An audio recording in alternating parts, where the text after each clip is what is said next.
Before we start, make sure to reference my past videos on how to control stepper motors if you are not familiar with them.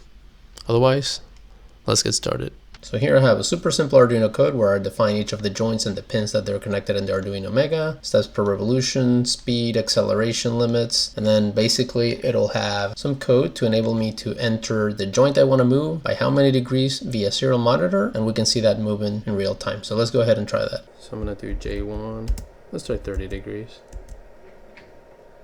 Later I'll fix the directions. Actually, for me this will be -30. So I'll show what +30 actually looks like. I'll change the code later on to have positives in the directions I want them to be. Okay, so let's bring J1 back to 0. Could also do J2. Let's do a 45 degrees. Now I'll do J2, -60 degrees.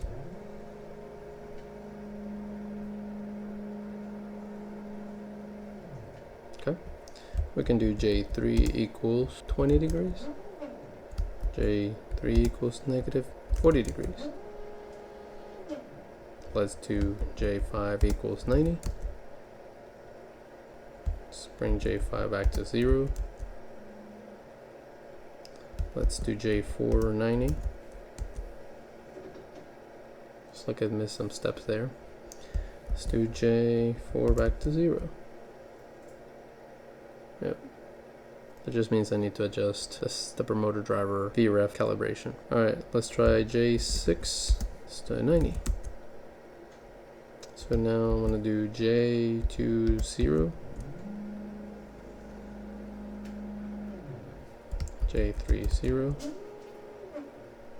Now we just tried moving the robot, moving one joint at a time, which is perfectly fine. But what if you want to model the moves before you execute them and see it visually? Well, for that you can use Robot Operating System 2 or ROS2 along with RViz and Move It to model your robot using the already existing 3D models you have. Model the movements along each joint, see it in 3D, and then go ahead and save the motions via waypoints and execute them on your Arduino. So I have the robot on RViz and Move It within ROS2, my computer, and I'm going to go ahead and model a series of movements to use the gripper with the robot to grab a cup that's going to be filled with cotton balls, and then it's going to move it to a position to pour it on another cup. So I'm going to model this, and then we're going to go ahead and save the output and execute it on the robot. Now I have all the commands from this simulation we just ran into a text file. Now the Arduino Mega doesn't have a lot of memory, so I can just store them all at once and go execute them. So I have two options. I could send the commands via serial communication from a computer to the Arduino Mega, or I could save all the commands in an SD card that the Arduino Mega gets to read. Now again, due to low memory, it cannot read them all at once, so it's going to have to read them in batches. Read a set of 30 waypoints, and as it executes, it reads more, and so on, reading the movements that it's about to execute as it executes them, just reading a little bit ahead of what it's coming. So that's the option I'm going to go with.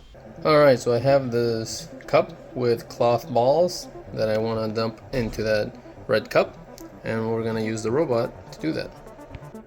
Here's the Arduino code. I'm going to go ahead and pick 3 for the cup test. Hit Y, enter. We'll get 5 seconds before we start.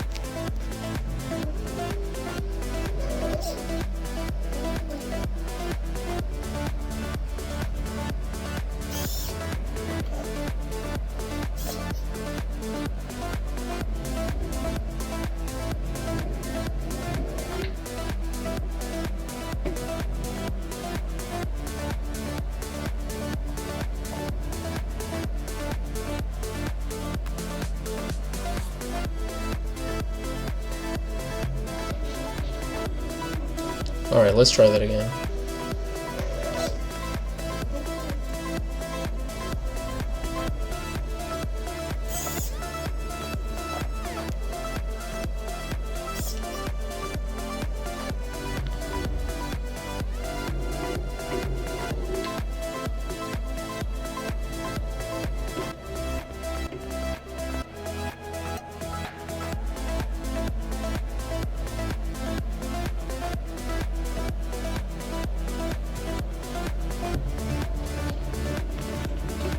And here's a different motion planning being executed with the camera attachment.